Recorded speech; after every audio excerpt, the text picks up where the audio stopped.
Hello students, मैं आकिब जावेद अपने class the core the concept class में आप सबका स्वागत करता हूं। आज के क्लास के अंतर्गत हम कॉन्टिनेंटल ड्रिफ्ट पढ़ने वाले हैं। अब आप सबको पता है कि प्लेट टेक्टोनिक थ्योरी क्या है। प्लेट टेक्टोनिक थ्योरी के अंतर्गत आप ये जानते हैं कि प्लेट क्या है, टेक्टोनिक क्या है, या तीनों को एक साथ प्लेट टेक्टोनिक थ्योरी क्या है। प्रीवियस क्लास में हमने अभी पढ़ा था कि प्लेट जो है एक स्थान से दूसरे स्थान मूवमेंट करते हैं, गति करते हैं, या स्फीयर पर उनका संचलन होता है। उसके साथ साथ जब प्लेट मूवमेंट करते हैं तो कंटिनेंट भी मूवमेंट करेंगे, यानी कि कंटिनेंटल ड्रिफ्ट। महाद्वीप जब एक स्थान से दूसरे स्थान पर मूवमेंट करते हैं, गति करते हैं, तो हम कहते हैं कि कंटिनेंट का ड्रिफ्ट होता है, और ये प्रक्रिया जो होती है कंटिनेंटल ड्रिफ्ट कराती है। अब हम देखते हैं कि कंटिनेंटल ड्रिफ्ट जो है कितने प्रकार से होता है या कितने इसके प्रकार हैं। तो इसको प्रकार में बांटने के आधार के लिए हम कहते हैं कि जब प्लेट एक जगह से दूसरे जगह मूवमेंट करता है तो उसके गति की दिशा के आधार पर हम इसे तीन भागों में बांटते हैं। पहला हम कहेंगे डाइवर्जेंस मूवमेंट, जिसे हम हिंदी में अपसारी संचलन कहते हैं। हम देखेंगे कि ये क्या है, कैसे मूवमेंट करता है। दूसरा हम देखेंगे कि कन्वर्जेंस मूवमेंट, इसको हिंदी में हम अभिसारी संचलन कहते हैं। इसका क्या मतलब हुआ, इसको भी हम देखेंगे अभी।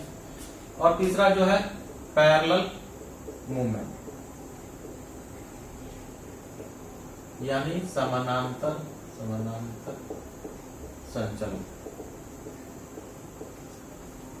तो आपको अब समझ में आ जाना चाहिए कि जो है कंटिनेंट जो है तीन तरीके से मूवमेंट करते हैं। उनके गति के दिशा के आधार पर हम इसको तीन भागों में बांटेंगे और देखेंगे कि आखिर ये कैसे मूवमेंट करते हैं और इनके क्या परिणाम होते हैं। तो सबसे पहले देखते हैं डाइवर्जेंस मूवमेंट। डाइवर्जेंस मूवमेंट में क्या होता है, नाम से ही पता चलता है। यदि सपोज हम मान लेते हैं कि ये दो प्लेट हैं, ठीक है।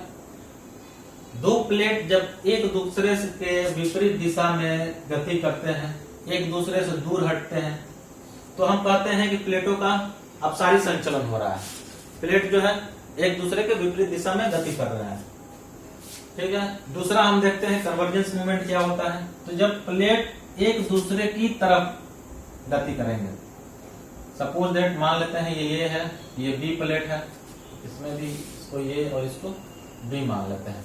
जब ए प्लेट और बी प्लेट दोनों एक दूसरे के तरफ गति करते हैं, एक दूसरे की दिशा में गति करते हैं, तो हम कहते हैं कि ये कन्वर्जेंस मूवमेंट कहलाता है। यानी इस तरीके का मूवमेंट जो होगा कन्वर्जेंस मूवमेंट कहलाएगा। और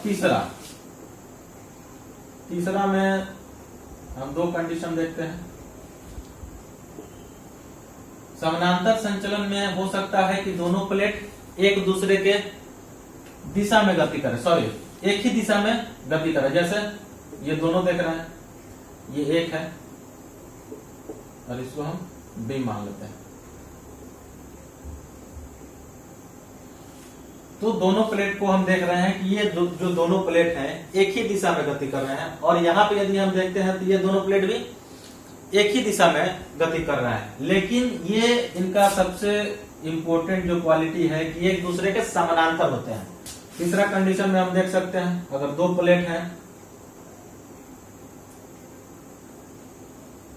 हम दो प्लेट मान लेते हैं, तो ये एक दूसरे के विपरीत दिशा में भी गति कर सकते हैं।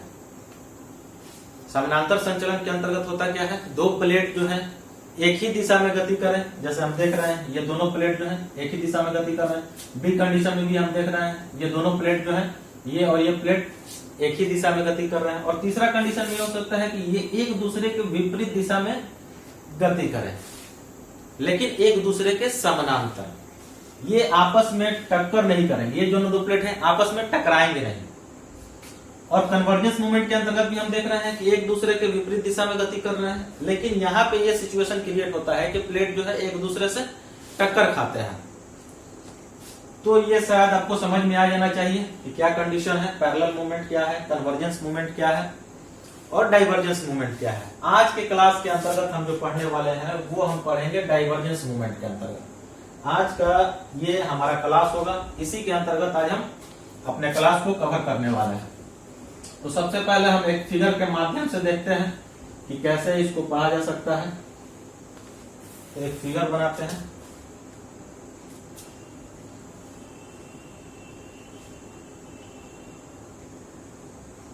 फिगर, ठीक है, कंडीशन ऐसे भी हो सकता है।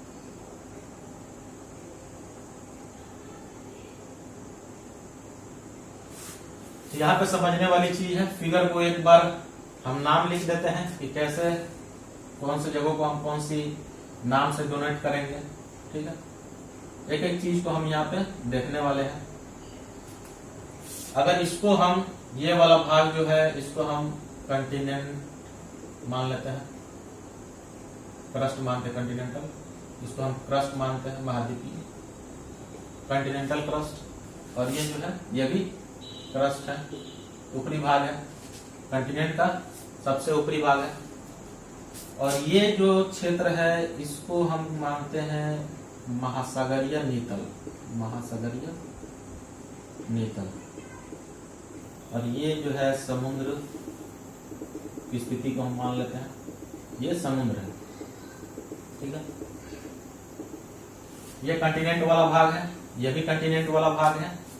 ये हमारा हो जाएगा स्फेनोस्फीयर, स्फेनोस्फीयर, दुर्बल मंडल। आप दुर्बल मंडल पढ़ चुके हैं प्रीवियस क्लास के अंतर्गत कि दुर्बल मंडल क्या होता है, ठीक है। फिर भी हम इसको एक बार बताएंगे कि दुर्बल मंडल क्या है। तो इस फिगर के माध्यम से हम यहाँ पे अपसारी संचलन या डाइवर्जेंस मूवमेंट को समझने वाले हैं। आप यहाँ पे देख रहे हैं, फिगर के माध्यम से देख रहे हैं कि जो डाइवर्जेंस मूवमेंट हो रहा है, जो अपसारी संचलन हो रहा है, उसमें प्लेट जो है एक दूसरे से दूर जा रहे हैं, टक्कर नहीं खा रहे हैं, बल्कि एक दूसरे से दूर हट रहे हैं। ये पहले सटे हुए थे, सपोज दैट मान लेते हैं, ये पहले एक दूसरे के साथ सटे हुए थे और बाद में ये एक दूसरे से अलग होने लगते हैं। इस कंडीशन को हम इस मैप के माध्यम से समझने की कोशिश करते हैं और देखते हैं कि जब अपसारी संचलन होता है, डाइवर्जेंस मूवमेंट होता है, तो कौन कौन से सिचुएशन जो है उभर कर सामने आते हैं। अपसारी संचलन कहाँ होता है, हम ये भी कह सकते हैं, हम कहेंगे कि महासागर के नीतल पर। आप देख रहे हैं ये महासागरीय नीतल है, ये वाला जो क्षेत्र है महासागरीय नीतल है। हम कह सकते हैं कि महासागर के नीतल पर भ्रंश घाटी के समीप, ये वाला जो क्षेत्र है हम देख रहे हैं कि खाली है, गैप है, इसमें ये भ्रंश है।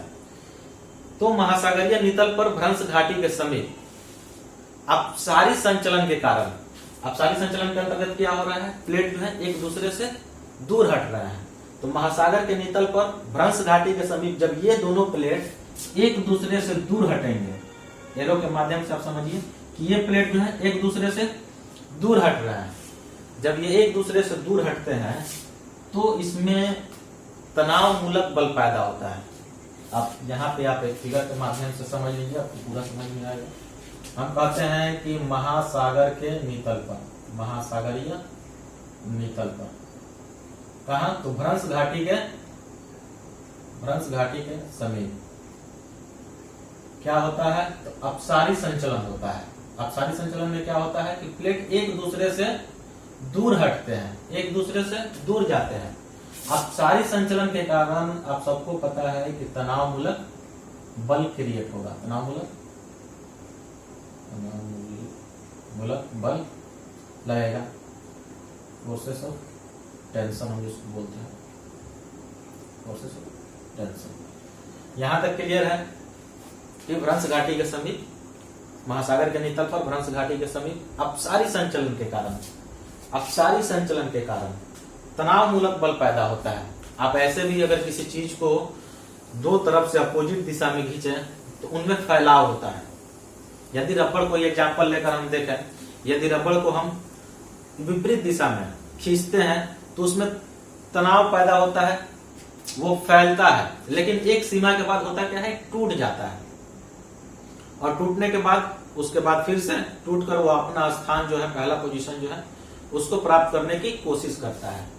ये चीज यहां से समझना जरूरी है। जब तनाव मूलक बल लगता है तो भ्रंशन की क्रिया होती है। भ्रंशन की क्रिया होती है। भ्रंश क्या होता है? भ्रंश डेरिवेशन की क्लास में हमने भ्रंश बताया था कि भ्रंश क्या है, लेकिन एक सामान्य शब्दों में अगर जानना है भ्रंश क्या है तो हम कह सकते हैं कि जब कोई स्थान अपने आसपास के जगह से नीचे धंसा हुआ हो तो सामान्यतः वो भ्रंश कहलाता है। तो हम देख पा रहे हैं यहाँ पे जब ये एक दूसरे से दूर हट जाते हैं तो बीच में जो है ये गैप बन जाता है और ये आसपास के भूमि से, जमीन से, सतह से गड्ढा दिखने लगता है, धंसा हुआ भाग दिखने लगता है। और ये जो पूरी प्रक्रिया है ये भ्रंशन की क्रिया कहलाती है। और जब भ्रंशन की क्रिया होती है तो भूकंप की उत्पत्ति होती है। यहां तक क्लियर हो जाना चाहिए। भूकंप की उत्पत्ति कैसे होगी एक बार और देखते हैं। जब तनावमूलक बल लगता है तो जो क्रस्ट है उसमें फैलाव होता है और फैलाव होने के बाद जब उसकी सीमा पार कर जाती है, जितना मैक्सिमम जो है क्रस्ट जो है या स्थल मंडल जो है जो मैक्सिमम एक्सपेंड कर सकता है, अपने सीमा के बाद जो होता है वो टूट जाता है और टूटने के बाद जो है वो अपना पहले वाला स्थान प्राप्त करने के लिए या प्राप्त करता है। उस सिचुएशन में क्रस्ट में जो है कंपन पैदा होता है और यही कंपन जो है भूकंपीय तरंग के रूप में पृथ्वी की सतह पर आती है और हम कहते हैं कि भूकंप की उत्पत्ति हो रही है। इसको हम कंडीशन ए यदि मान लेते हैं तो पहला चीज हम देख रहे हैं, पहला रिजल्ट देख रहे हैं अपसारी संचलन के अंतर्गत कि भ्रंश घाटी के समीप जो है भ्रंशन की क्रिया के द्वारा भूकंप की उत्पत्ति होती है। अब हम दूसरा कंडीशन देखते हैं कि अपसारी संचलन के कारण और कौन कौन से परिणाम सामने आते हैं। तो सबसे पहला हमने देखा कि भूकंप की उत्पत्ति होती है। जहां भी अपसारी संचलन होगा भ्रंशन की क्रिया होगी और वहां पे भूकंप की उत्पत्ति होगी। एक कंडीशन हमने देखा। अब हम दूसरा कंडीशन देखते हैं बी। यह समझने वाली चीज है, जब प्लेट जो है एक दूसरे के विपरीत दिशा में गति करती है और भ्रंशन की क्रिया होती है तो इसके चौड़ाई में, भ्रंश घाटी के चौड़ाई में वृद्धि होती है। आप देख सकते हैं कि पहले इतना चौड़ा नहीं था, अब जो है अपसारी संचलन के कारण इसके भ्रंश घाटी के चौड़ाई में वृद्धि हो गई। तो हम यहाँ पे कह सकते हैं कि भ्रंश घाटी की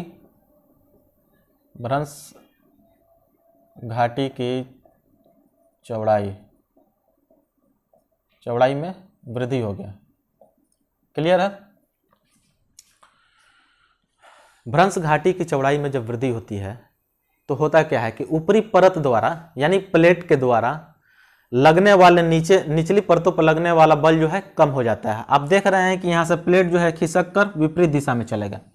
जब ये प्लेट विपरीत दिशा में खिसकते हैं तो इसके नीचे लगने वाला ये जो क्षेत्र है, इस पे लगने वाला जो दबाव है वो कम हो जाता है। और आप सबको पता है कि जब किसी भी पदार्थ में उसके दबाव में कमी आती है तो उसका गलनांक जो है इंक्रीज कर जाता है, यानी कि उसका मेल्टिंग पॉइंट बढ़ जाता है, कम हो जाता है। तो हम यहाँ से देख रहे हैं कि भ्रंश घाटी की चौड़ाई में वृद्धि होने से दाब में कमी आती है। किन क्षेत्रों में? इन क्षेत्रों में जो है दाब में कमी आती है। और ये कौन सा क्षेत्र है? और ये हम जो बात कर रहे हैं कि ये स्टेनोस्फीयर वाला क्षेत्र है। स्टेनोस्फीयर है क्या? स्टेनोस्फीयर एक लेयर है जो लावा से बना हुआ है। असल में स्थल मंडल का जो क्षेत्र है, ये जो स्थल मंडल वाला भाग है वो लावा पे, दुर्बल मंडल पर मूवमेंट करता है। ये पूरा एक ऐसा लेयर है जो क्या कहते हैं, लावा से बना है। ठीक है? और लावा से बनने के कारण ये लिक्विड जैसा पदार्थ है। और हम सबको पता है कि लिक्विड पे जो है कोई ठोस पदार्थ उस पर गति कर सकते हैं, मूवमेंट कर सकते हैं। सेम यही चीज क्रिएट होता है इस कंडीशन में भी कि हमारा जो स्थल मंडल है, हमारा जो प्लेट है वो स्टेनोस्फीयर पर मूवमेंट करता है। अब यहाँ पे एक चीज क्रिएट होता है कि जब ये प्लेट एक दूसरे से दूर हट जाते हैं तो दबाव में कमी आती है, दाब में कमी आती है। और दाब में कमी आने के कारण टेम्परेचर तो पहले ही से ज्यादा है। पृथ्वी के अंदर हम सबको पता है कि टेम्परेचर अधिक है। दाब में कमी आने से टेम्परेचर अधिक है ही, इन क्षेत्रों में जो है लावा का निर्माण होता है। टेम्परेचर ज्यादा होता है तो लावा का निर्माण होगा। लावा के निर्माण के लिए एक बहुत ही जरूरी कंडीशन है कि प्रेशर में कमी आनी चाहिए, क्योंकि ऊपरी परतों के द्वारा इतना प्रेशर लगा होता है कि उसका मेल्टिंग पॉइंट जो है काफ़ी ज़्यादा बढ़ जाता है, और ये जब दबाव कम होता है तो उसका मेल्टिंग पॉइंट कम हो जाता है, और मेल्टिंग पॉइंट कम होने के कारण, दाब में कमी आने के कारण, टेम्परेचर पहले से है ही तो होता क्या है, लावा का निर्माण होता है। और यही लावा जब भ्रंश घाटी को पार करते हुए, भ्रंश घाटी को पार करते हुए किस तरह से पार करेगा, ये लावा जो है भ्रंश घाटी से होते हुए कहाँ आएगा, महासागरीय नितल पर।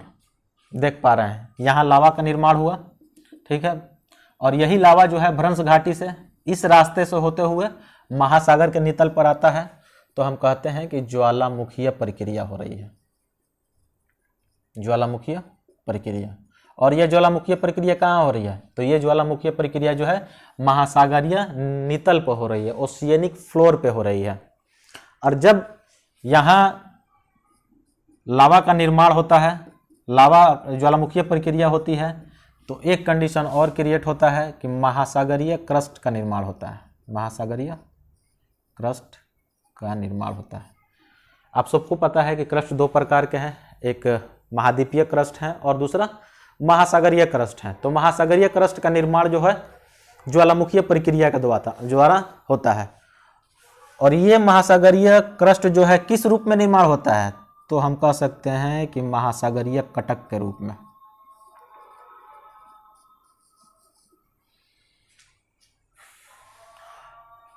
एक चीज आप फिर से इसको देखिए, समझने वाली चीज है, समझना जरूरी है, 2 मिनट ज़्यादा लगे कोई बात नहीं, लेकिन यहाँ पे समझना जरूरी है। हम देख रहे हैं अपसारी संचलन के कारण जो है प्लेट एक दूसरे से दूर हट रही हैं, और यहाँ पे गैप जो है गैप क्रिएट हो रहा है, और इसी गैप के क्रिएट होने के कारण ये प्लेट जब एक दूसरे से दूर हट जाते हैं तो यहाँ पे लगने वाला दाब जो है कम हो जाता है। टेम्परेचर पहले ही से ज़्यादा है, टेम्परेचर ज़्यादा होने के कारण और दाब में कमी आने के कारण इन क्षेत्रों में जो है लावा का निर्माण होता है। और यही लावा जब भ्रंश घाटी को पार करते हुए महासागर के नितल पर आती है तो ज्वालामुखीय प्रक्रिया होता है, और ज्वालामुखीय प्रक्रिया के कारण महासागरीय कटक के रूप में महासागरीय क्रस्ट का निर्माण होता है। अब सवाल यहाँ पे ये होता है कि ये कटक क्या है, क्योंकि महासागरीय क्रस्ट का निर्माण किस रूप में हो रहा है, महासागरीय कटक के रूप में हो रहा है। जैसे एग्जाम्पल के तौर पे महाद्वीपीय कटक का निर्माण किन रूपों में हुआ है, तो हम कह सकते हैं कि महाद्वीपीय क्रस्ट का निर्माण किन रूपों में हुआ है, तो पर्वत के रूप में हुआ है, मैदान के रूप में हुआ है, पठार के रूप में हुआ है। ये उसके रूप हैं, महाद्वीपीय क्रस्ट के रूप हैं, पहाड़, पर्वत या मैदान।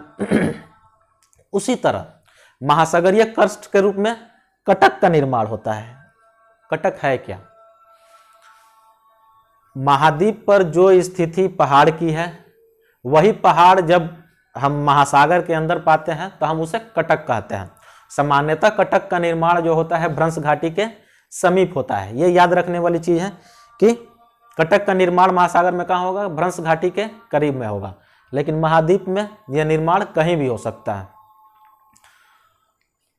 एक एग्जाम्पल के तौर पे हम यदि एग्जाम्पल लें महासागरीय क्रस्ट के रूप में, महाद्वीपीय पर्वत, हिमालय, एंडीज, रॉकी, ये हमारे महाद्वीपीय पर्वत हैं।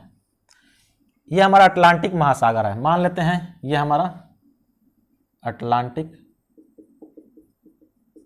महासागर है, ठीक है। ये हमारा यूरोप वाला भाग है और ये अमेरिका वाला भाग है। ये उत्तरी अमेरिका मान लेते हैं और ये हमारा दक्षिणी अमेरिका है। इधर हमारा अफ्रीका वाला क्षेत्र है और ऊपर में यूरोप वाला क्षेत्र है।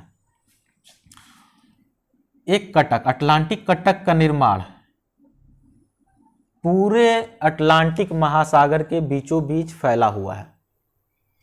महाद्वीपीय विस्थापन से यह सिद्ध हो चुका है कि कभी ना कभी अमेरिकी महाद्वीप और अमेरिकी प्लेट, यूरोपियन प्लेट और अफ्रीकी प्लेट तीनों एक दूसरे से जुड़े हुए थे।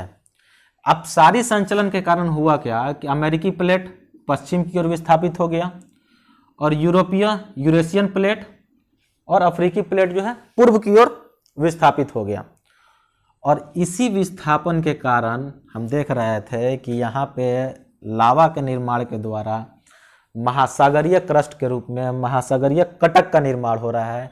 तो पूरे अटलांटिक महासागर में आप देख सकते हैं एक कटक का निर्माण होता है जो महासागर के अंदर है।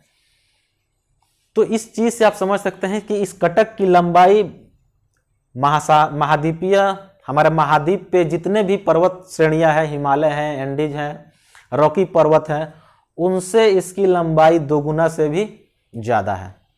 यानी कि महासागरीय कटक जो है इनकी लंबाई इतनी ज़्यादा हो सकती है। तो 2 चीज़ अब तक हमने देखा। पहला देखा कि अपसारी संचलन क्या है, और अपसारी संचलन के अंतर्गत जब अपसारी संचलन होता है, डाइवर्जेंस मूवमेंट होता है, तो 2 सिचुएशन हम अब तक देखा कि एक जो है अंततः भूकंप की उत्पत्ति होती है, और दूसरा जो होता है महासागर के नितल पर ज्वालामुखीय प्रक्रिया होती है और महासागरीय कटक के रूप में महासागरीय क्रस्ट का निर्माण होता है। अब हम तीसरे कंडीशन को देखते हैं और देखते हैं कि तीसरे कंडीशन के अंतर्गत कौन सी प्रक्रिया होती है, क्या होता है। तो तीसरे कंडीशन के अंतर्गत हम पढ़ने वाले हैं कि महासागरीय तल का या सागरीय ओशियनिक फ्लोर का जो होता है फैलाव होता है, सी फ्लोर स्प्रेड होता है। ठीक है, तो देखते हैं कैसे होता है। इसको अगर हम सी कंडीशन मान लेते हैं, ये चीज़ हम अब समझ पाए हैं कि प्लेट जो है एक दूसरे से दूर जा रहे हैं। जब ये प्लेट एक दूसरे से दूर जाएंगे तो इनके बीच जो है दूरी क्रिएट होगा। आप देख पा रहे हैं कि पहले की तुलना में कंडीशन ए की तुलना में कंडीशन ए इसको मान लेते हैं, इसको कंडीशन बी मान लेते हैं। तो कंडीशन ए की तुलना में कंडीशन बी में क्या हो रहा है, इसके बीच में चौड़ाई में जो है वृद्धि हो रही है। तीसरा कंडीशन हम देख लेते हैं, इसके चौड़ाई में और ज़्यादा वृद्धि हो गई। आप यहाँ से भी समझ सकते हैं कि जो प्लेट जो है एक दूसरे से लगातार दूर जा रहे हैं। तो इस सिचुएशन में ये वाला जो क्षेत्र है, यहाँ पे जो है सागर का, ये जो क्षेत्र है समुद्र का या सागर का, इसमें फैलाव होता है। पहले थोड़ा क्षेत्र था सागर का, बीच में जो है सागर है। सेकेंड कंडीशन में हम देख रहे हैं कि इसका जो है एक्सपेंड हो रहा है। और तीसरा भी हम देख रहे हैं कि इसके में भी कहीं उससे कहीं ज़्यादा एक्सपेंड हो रहा है। तो ये जो है ये कहलाता है सी फ्लोर स्प्रेड, यानी सागर नितल का जो है प्रसार हो रहा है। ये एक सिद्धांत है जो कॉन्टिनेंटल ड्रिफ्ट थ्योरी से ही प्रूफ हो जाता है। तो तीसरे कंडीशन के अंतर्गत हम देख रहे हैं कि प्लेटों के संचलन के कारण जो होता है, प्लेट एक दूसरे से दूर हटते जाते हैं और सागर नितल का जो है सी फ्लोर स्प्रेड होता है, यानी उसकी चौड़ाई में वृद्धि होती है। यहीं से अब हम एक चीज और देख लेते हैं। अपसारी संचलन के अंतर्गत आपने देखा कि ज्वालामुखीय प्रक्रिया होती है, इसको डी मान लेते हैं, ज्वालामुखीय प्रक्रिया होती है। और ज्वालामुखीय प्रक्रिया के द्वारा महासागरीय कटक के रूप में क्या निर्माण होता है, महासागरीय क्रस्ट का निर्माण होता है। अपसारी संचलन के अंतर्गत इसकी एक विशेषता यह है कि यहाँ पे कुछ निर्माण हो रहा है। विनाश होने के स्थान पर 2 सिचुएशन क्रिएट होता है। अभिसारी संचलन के अंतर्गत भी हम देखेंगे कि उसका निर्माण हो रहा है। ठीक है, कुछ ना कुछ निर्माण होता है। कोई भी प्रक्रिया होती है तो उसमें होता क्या है कि या तो कुछ निर्माण हो या तो विनाश हो। तो यहाँ पे हम देख रहे हैं कि एक महासागरीय क्रस्ट का निर्माण हो रहा है और नवीन क्रस्ट का निर्माण हो रहा है। इसलिए हम अपसारी संचलन को क्या कह सकते हैं, रचनात्मक संचलन भी बोल सकते हैं, क्योंकि यहाँ पे रचना हो रही है। किस चीज़ की, तो महासागरीय क्रस्ट की रचना हो रही है। इस कारण हम इसे रचनात्मक संचलन बोल सकते हैं। और ये जो प्लेट एक दूसरे से दूर हट रहे हैं, इनका ये जो बाउंड्री है, इसके बाउंड्री पे ही तो निर्माण हो रहा है क्रस्ट का। तो इसके जो बाउंड्री है उसको हम लोग बोल सकते हैं रचनात्मक प्लेट सीमांत। ये दोनों प्लेट जो है ये कहलाएंगे रचनात्मक प्लेट सीमांत। तो जितने भी प्रक्रिया या जो भी घटनाएं अपसारी संचलन के अंतर्गत होने वाली थी, उन सबको हमने देखा। अब देखते हैं कि आखिर पृथ्वी के सतह पर कौन कौन ऐसे जगह हैं जहां अपसारी संचलन होता है और उन क्षेत्रों में इससे संबंधित जो है विशेषताएं देखने को मिलती हैं। तो सबसे पहला और सबसे इम्पोर्टेंट जो है अटलांटिक महासागरीय कटक, जिसकी लंबाई काफ़ी ज़्यादा है, अटलांटिक महासागरीय कटक। और दूसरा जो है हम कह सकते हैं प्रशांत महासागरीय कटक। और तीसरा हिंद महासागरीय कटक। पृथ्वी के सतह पर ये 3 बड़े और महत्वपूर्ण इम्पोर्टेंट कटक हैं। यहाँ पे अब आपको ये समझने में दिक्कत नहीं आनी चाहिए कि जहाँ भी कटक होगा, जहाँ भी कटक का निर्माण होगा, ये एक चीज़ क्लियर है कि वहाँ पे कौन सा मूवमेंट हो रहा है प्लेटों का, तो प्लेटों का उस जगह पर अपसारी मूवमेंट होगा, यानी कि अपसारी संचलन होगा। ये जो क्षेत्र है, कटक वाला जो क्षेत्र है, वहाँ पे भ्रंश घाटी का निर्माण होगा। अपसारी प्लेट संचलन वाले क्षेत्र पर भूकंप की उत्पत्ति होगी और भूकंप की उत्पत्ति जहाँ भी होती है, यदि इसकी तीव्रता अधिक है तो सुनामी आने की भी संभावना बढ़ जाती है। तो अब देख पा रहे हैं, अगर आपसे कहा जाए कि किसी भी कटक हिंद महासागरीय, जैसे एग्जाम्पल के तौर पे आपसे क्वेश्चन पूछा जाए कि हिंद महासागरीय कटक के समीप निम्न में से कौन सी घटनाएं इससे संबंधित हो सकती हैं, और ये ऑप्शन में आपको दे दें, तो आपको पता है कि अपसारी संचलन के अंतर्गत क्या क्या होता है, कौन कौन सी प्रक्रियाएं होती हैं। हम कह सकते हैं यहाँ पे कि क्रस्ट का निर्माण होता है, और क्रस्ट का निर्माण कटक के रूप में क्रस्ट का निर्माण होता है। यहाँ पे आप ये भी कह सकते हैं कि महासागर नितल का प्रसार होता है, सी फ्लोर स्प्रेड होता है। जहाँ भी आपको इस तरीके की विशेषताएं देखने को मिले, आप कह सकते हैं कि ये जो क्षेत्र है, एक चीज़ छूट गया 7 नंबर पर, भ्रंश घाटी हो गया, सॉरी, ठीक है।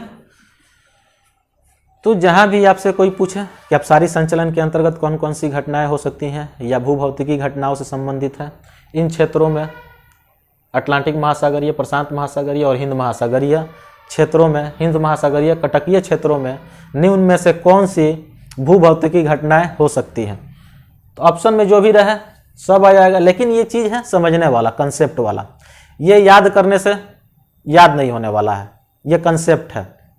और यूपीएससी जो क्वेश्चन पूछता है इसी तरह के क्वेश्चन पूछता है, आपसे याद करने वाला क्वेश्चन नहीं पूछेगा, कंसेप्ट पूछेगा। इसको चाहे तो 50 तरीके से क्वेश्चन बना सकते हैं, 20 तरीके से, 100 तरीके से, जिस तरीके से हम घुमा कर चाहें इसको क्वेश्चन बना सकते हैं। अब आप पे निर्भर करता है कि आप इस क्लास को कितने बेहतर तरीके से समझे हैं, आप सारी संचलन को कितने बेहतर तरीके से ऑब्जर्व किए हैं। अगर आपने इस क्लास को बेहतर तरीके से समझा होगा, देखा होगा, तो आपके लिए अब शायद कोई ऐसा क्वेश्चन ना हो जो यहाँ से आपके समझ में ना आए। तो आज के क्लास के लिए इतना ही। नेक्स्ट क्लास के अंतर्गत हम इसका नेक्स्ट टॉपिक यानी कन्वर्जेंस मूवमेंट, अब तक हमने डाइवर्जेंस मूवमेंट पढ़ा, नेक्स्ट क्लास में हम कन्वर्जेंस मूवमेंट पढ़ेंगे। तो आज के क्लास के लिए इतना ही, मिलते हैं आपसे नेक्स्ट क्लास में। Thank you.